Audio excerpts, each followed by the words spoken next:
Hello friend, જય શ્રી કૃષ્ણ. સ્વાગત છે તમને બધા મારી ચેનલ આશા કિચનમાં.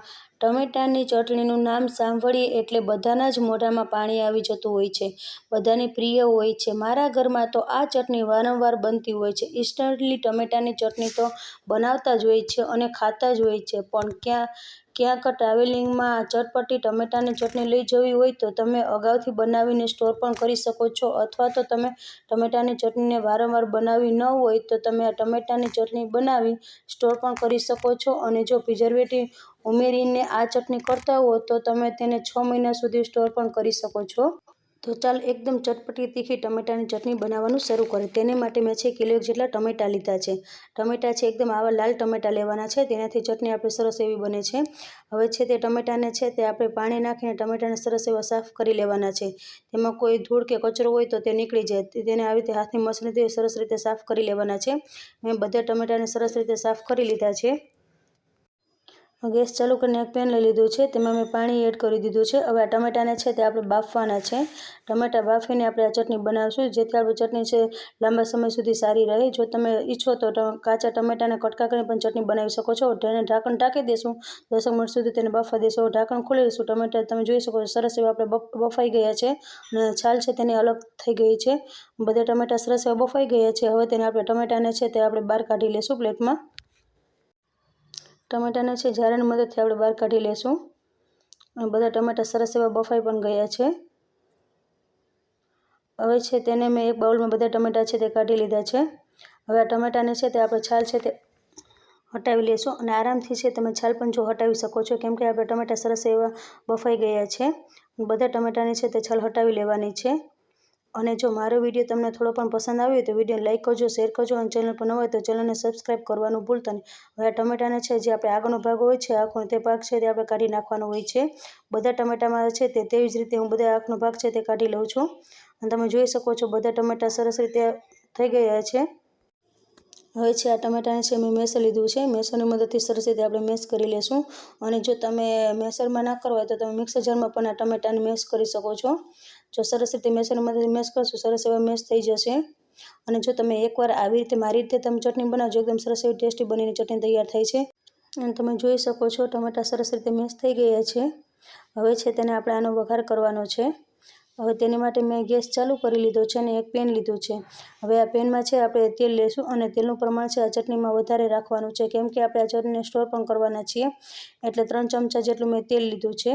હવે તેલને સરસ એવું ગરમ થવા દેવાનું છે. તેલ સરસ એવું ગરમ થઈ જાય પછી 1 ચમચી જેટલી રાઈ એડ કરી દઈશું. 1 ચમચી જેટલું છે 1 ચમચી જેટલું જીરું એડ કરી દઈશું. હવે મીઠા લીમડાના પાન લીધા છે 6-7 તે એડ કરી દઈશું. 2 સૂકા મરચાં લીધા છે લાલ, તે એડ કરી દઈશું. 1 તેજપત્ર લીધું છે તે એડ કરી દઈશું. હવે છે મેં લવિંગ લીધા છે 3-4 અને 1 ફૂલચક્ર લીધું છે તે એડ કરી દઈશું. વઘારને સરસ રીતે બધું આપણે મિક્સ કરી લેવાનું છે. વઘાર સરસ આપણો મિક્સ થઈ જાય. મેં તેમાં આદુનો ટુકડો લીધો છે, તેને ઘસી લીધું છે. 1 આદુનો ટુકડા જેટલું તે ઘસી લીધું, તે આપણે હવે એડ કરી દઈશું. સરસ રીતે આપણે તેલ સાથે સરસ એવું મિક્સ કરી લેવાનું છે. હવે મેં લસણ લીધું છે 10-12 કળી લસણ લીધું, તેને મિક્સર જારમાં પીસી લીધું હતું, તે આપણે એડ કરી દઈશું. હવે લસણને સરસ રીતે તેલ સાથે સરસ રીતે મિક્સ કરી લેવાનું છે, જેથી કાચો સ્વાદ નીકળી જાય. હવે તેમાં 1 ચમચી જેટલી આપણે હિંગ એડ કરી દઈશું. તેને પણ સરસ રીતે આપણે મિક્સ કરી લેવાનું છે. હવે તેમાં મેં 1 ચમચી જેટલું કાશ્મીરી મરચું લીધું છે. કાશ્મીરી મરચું લઈ તેમાં સરસ રીતે આપણે મિક્સ કરી લેવાનું છે. તરત જ હવે છે તેમાં જે ટમેટા આપણે મેશ કરીને રાખ્યા હતા તે આપણે એડ કરી દઈશું. તરત જ તેમાં એડ કરી દેવાનું છે, નહીંતર આપણે જે ચટણી એડ કરી છે લાલ મરચું પાવડર તે બળી જશે. હવે સરસ રીતે આપણે મિક્સ કરી લેવાનું છે. હવે સરસ એવું મિક્સ થઈ અને તેને થોડીક વાર માટે આપણે કૂક થવા દઈશું. હવે જો સરસ એવું આપણે ચટણી કૂક થઈ છે. હજી મને થોડીક ટમેટાના કટકા થોડોક મોટા લાગે છે, એટલે મેસરની મદદથી સરસ રીતે આવી રીતે મેશ કરી લઉં છું. જો આવી રીતે તેને મેશ કરી લેવાનું છે. અને એકવાર તમે આવી રીતે ચટણી બનાવશો તો તમે વારંવાર આ ચટણી બનાવવાનું પસંદ કરશો. હવે છે તેને ચમચાની મદદથી સરસ રીતે આપણે હલાવી લેશું. હવે છે તેમાં આપણે થોડાક મસાલા છે તે એડ કરી લઈએ. 1 ચમચી જેટલું છે મેં ધાણા જીરું પાવડર લીધું છે તે એડ કરી દઈશું. 1 ચમચી જેટલું મેં નમક લીધું છે તે એડ કરી દઈશું. સ્વાદ પ્રમાણે નમક લેવાનું છે.